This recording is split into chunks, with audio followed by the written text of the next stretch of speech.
quand j'ai commencé à chercher un logement, un des premiers logements que j'ai visité, je me rappelle encore, hein, c'était une caravane posée sur un toit, centre-ville d'Aix-en-Provence.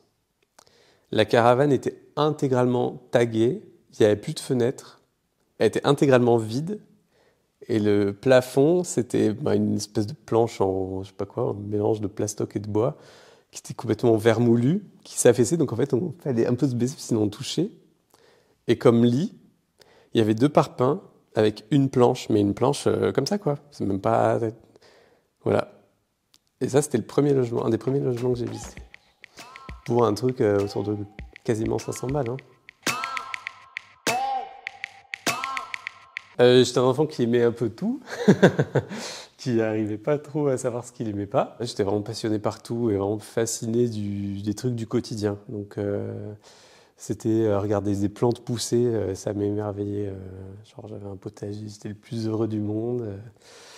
Les insectes, les animaux, voilà, tout ça, quoi. J'avais une vision hyper positive et juste d'émerveillement face à la nature, quoi. C'était très dur collège-lycée. Pour une question d'identité, je pense. Enfin, voilà. Rien à voir avec l'écologie, clairement. C'est vraiment très, très personnel. Et très sincèrement, ce qui m'a fait garder la tête quand même hors de l'eau, c'était la biologie. Je fais un IUT génie biologique option environnement à Digne-les-Bains, parce que je voulais un cursus rapide pour pas m'éterniser dans les études. Pendant les études en biologie à l'IUT, je continuais le théâtre à côté, et plus j'en faisais, plus je voyais que vraiment ça me passionnait, quoi. Enfin, je vivais, quoi, vraiment sur scène, alors que dans la vie, je me sentais pas forcément vivant, quoi. Quand il y a eu cette énorme frustration qui est arrivée à la fin des études, je me suis dit, bon, bah, c'est le moment. Je me suis lancé en théâtre direct. Je me régale. Je passe la meilleure année de ma vie, clairement. Une année de formation intense, très intense, extraordinaire. Et puis, ben voilà, après, l'année d'après, je commence un peu à jouer dans des spectacles, mais c'est quand même assez frustrant parce que c'est très dur de trouver du travail. Il faut être toujours dans la démarche, dans la prospection, en fait, aller chercher des gens. Donc, il y a toujours un jeu de flatter les gens, recevoir des flatteries et tout. J'aime pas du tout ça. C'est vraiment super dur. Et donc j'ai fait une année donc de formation excellente, une année un peu à comprendre comment marche ce milieu et à comprendre qu'il fallait que je me vende. Et du coup, je me suis inscrit à la fac et je me suis régalé, là aussi. Donc je continue à jouer à côté en pro, mais un peu à l'arrache quand même. Donc je faisais un peu les deux, ça m'allait super bien. Et puis en fait, je me suis rendu compte que vraiment la fac, ça me plaisait beaucoup. Et donc en fait, j'ai poussé les études. Je pensais faire qu'1 an, histoire de me sentir un peu plus à l'aise, quoi, et moins débile. Et en fait, j'ai poussé jusqu'au master. Donc j'ai fait un master 2 après à Lyon. J'ai déménagé pour finir. En fait, le master à Lyon, déjà, donc c'est 2 ans à l'ENS, à Normal Sup. Donc je savais même pas ce que c'était. Et j'ai postulé parce que ça avait l'air cool. Et en fait, c'est une super grosse école, en fait, je savais pas du tout. Et j'étais un peu la caution sociale, on va dire. C'est-à-dire, ils ont un peu des quotas, quoi. Donc, la plupart des gens sortent de grosses prépas, etc. La plupart des gens arrivent de Paris, voilà. On fait les grosses prépas à Paris. Et puis moi, j'étais le pecno qui venait de la campagne. En plus de ça, les études que j'ai faites, elles se sont assez spécialisées quand même côté politique, en fait. Donc, c'est des études de théâtre, mais avec vraiment un angle politique très, très fort. Des professeurs très très investis aussi. Et donc c'était passionnant. Et j'ai eu une très grosse prise de conscience politique à ce moment-là. Je suis parti de Lyon à la fin des études pour retourner à Marseille, retrouver un peu les compagnies avec qui je travaillais. Avant même de quitter Marseille pour aller à Lyon, j'habitais dans des logements insalubres, toujours, avec des gros problèmes. Quand je suis retourné à Marseille, là j'ai pris encore pire. Je me suis trouvé dans des logements encore pires. J'étais dans les logements, enfin, à côté des effondrements qu'il y a eu à la rue d'Aubagne. Je me suis retrouvé dans un logement où le plafond s'est écroulé, un logement où il n'y avait pas d'eau potable. Donc en plus, ça m'a causé des gros problèmes de santé parce que je l'ai pas vu tout de suite qu'elle n'était pas potable. Donc ça m'a perforé l'estomac. Donc j'ai toujours ce trou dans l'estomac maintenant, c'est super. Après, j'ai encore emménagé dans un autre appart, du coup, qui était complètement insalubre et j'ai tout refait à l'intérieur, mais en tant que locataire, hein, donc tout ça gratos à chaque fois, hein. Enfin pour ma part. Quand j'ai commencé à chercher un logement, un des premiers logements que j'ai visité, je me rappelle encore, hein, c'était une caravane posée sur un toit, centre-ville d'Aix-en-Provence. La caravane était intégralement taguée, il n'y avait plus de fenêtres, elle était intégralement vide, et le plafond, c'était une espèce de planche en, je sais pas quoi, un mélange de plastoc et de bois, qui était complètement vermoulu, qui s'affaissait, donc en fait, on fallait un peu se baisser, sinon on touchait. Et comme lit, il y avait 2 parpaings avec une planche, mais une planche comme ça, quoi. C'est même pas... Voilà. Et ça, c'était le premier logement, un des premiers logements que j'ai visité. Pour un truc autour de quasiment 500 balles, hein. Et bah, à la fois, quand on est dans la précarité, en fait, on n'a pas forcément beaucoup de choix. Et puis, il y a du mensonge aussi, c'est-à-dire qu'on des fois, on arrive dans des logements qui sont complètement insalubres et on fait croire que les travaux sont prévus pour dans 2 semaines. Voilà. Et ça, c'est un grand classique, hein. Et les travaux n'arrivent jamais. Et quand vous partez, on vous garde la caution intégralement. Bah, c'est pas facile et c'est humiliant, hein. Pour le coup, c'est vraiment humiliant et ça donne la haine, hein. Très sincèrement. Moi, ça me met la haine et je l'ai encore aujourd'hui, hein.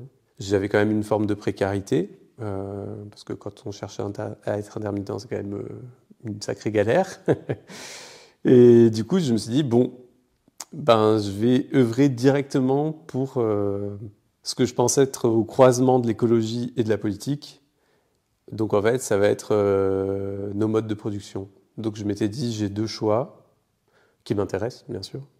J'avais la construction, le bâtiment, parce que c'est un des postes les plus importants, à la fois d'émissions de gaz à effet de serre, de destruction des sols, de production de déchets, et puis de sécurité en fait, de logement. J'avais aussi vraiment ça à cœur, c'était d'avoir un toit au-dessus de ma tête qui tienne, pour lequel j'ai pas peur en fait. Je savais que le bâtiment, il y a du travail, il y en aura toujours, ça s'arrêtera jamais. Donc j'ai fait une année avec le Covid au milieu, donc pas tant, à travailler sur l'île du Frioul à Marseille, en menuiserie, donc sur un chantier d'insertion. Et en fait j'ai adoré, vraiment j'ai beaucoup aimé la menuiserie. Et donc, j'ai enchaîné direct avec une formation assez rapide, en une petite année de 10 mois, 9 ou 10 mois, je crois, dans les Alpes de Haute-Provence, le Gabillon, ça s'appelle. C'est génial. C'est une formation d'éco-construction. Faire de l'éco-construction, ça veut dire faire à la fois comprendre tout ce qui est la globalité du bâtiment, toutes les problématiques liées au bâtiment, dans son ensemble. Là, on parle quand même de l'habitat privé, donc, et individuel surtout, à base de techniques et de matériaux durables. Enfin, en vrai, je ne sais pas trop comment le dire, mais pour prendre des cas concrets, ça va être des maisons en paille, des maisons en terre, des maisons en pierre, faire des techniques sans énergie, donc en fait faire des systèmes constructifs qui dépensent pas ou peu d'énergie, se passer du ciment, se passer de climatiseur pour rafraîchir une maison, faire des maisons qui vont intégrer la biodiversité à une maison. Enfin, en fait, c'est tout un truc, c'est vraiment passionnant. Et ensuite, eh ben, là, j'ai compris que c'était quand même pas forcément évident pour trouver du travail dedans, parce que c'est un peu de niche, quoi. C'est quelque chose un peu de niche. Donc, j'arrête la charpente et ben là, du coup, franchement, je sais pas trop quoi faire à ce moment-là. Je trouve une formation à l'ASDER, c'est pas mal, ça me permet de pas déménager, courte, parce que j'ai pas envie de me relancer encore dans des études. Je me dis, j'en ai fait quand même pas mal des reconversions, ça serait bien de se calmer un moment. Donc je vais rester quand même sur mes acquis du bâtiment, profiter de la technique que j'ai acquise pour aller plutôt du côté du conseil. Et donc une formation de conseiller à la rénovation. Il y avait pas mal de redites avec ce que j'avais fait en éco-construction, donc 4 ans avant. Et là, donc, c'était plus porté sur la globalité du bâtiment et sur la globalité de l'environnement administratif, législatif, etc. Et puis, ça allait sur d'autres trucs que j'avais jamais vus aussi, quand même, qui sont moins écolos, mais qui sont en fait aussi nécessaires quand on prend les choses à plus grande échelle pour de la rénovation. Donc oui, la grosse différence, c'est que ça se portait sur de la rénovation, quand même, principalement. Et donc sur un dispositif actuel qui est ma prime rénov'. Donc je suis conseiller technique en euh, rénovation énergétique pour de l'habitat individuel privé. En quoi ça consiste? Donc je travaille en fait vraiment pour la prime rénov d'ampleur. Ma prime rénov parcours accompagné, enfin ça a plusieurs noms. C'est un dispositif d'aide des aides assez monstrueuses à la rénovation énergétique. C'est le truc sur lequel s'appuie la politique actuelle du gouvernement pour respecter ses engagements vis-à-vis des accords de Paris. Donc qui vise en fait à rénover massivement des logements et particulièrement ce qu'on qualifie de passoires énergétiques, c'est-à-dire les logements classés E, F, G, mais pas que, chez des propriétaires privés, voilà, donc des maisons. En fait, c'est à la fois faire de la pédagogie auprès des gens pour leur expliquer ce qu'il vaudrait mieux qu'ils fassent, d'un point de vue vraiment purement, en fait, leur apprendre comment ça fonctionne un bâtiment, comment fonctionne leur maison, comment on se chauffe, comment on apprend à se chauffer, parce qu'il y a des gens qui ne comprennent pas. Donc en gros, on fait du conseil sur les comportements à avoir et du conseil sur les travaux à envisager. On fait tout un relevé de la maison qui va nous permettre en fait après de le transposer sur un logiciel de calcul thermique. À partir de ces calculs thermiques, en fait, on va